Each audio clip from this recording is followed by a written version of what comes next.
Sosok Gubernur Maluku dicopot dari Ketua DPD PDIP seusai emosi saat ditanya kepindahan istri. Sosok Gubernur Maluku, Murad Ismail, menjadi sorotan setelah ia dipecat dari jabatannya sebagai Ketua DPD PDIP Maluku.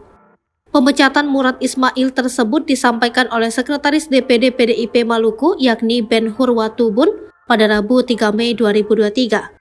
Belakangan diketahui pemecatan tersebut dilakukan karena sikap dari Murad Ismail yang dinilai kurang terpuji.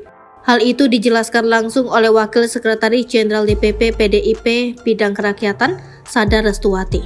Banyak pihak yang menyayangkan sikap dari Murad Ismail yang dinilai lebih mengedepankan kepentingan keluarga daripada rakyat.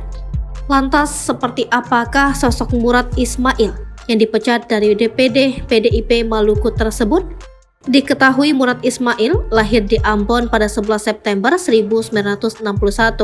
Ia merupakan purnawirawan perwira tinggi Polri. Murad mempunyai jabatan terakhir sebagai analisis kebijakan utama bidang Brigade Mobil Korps Brimob Polri.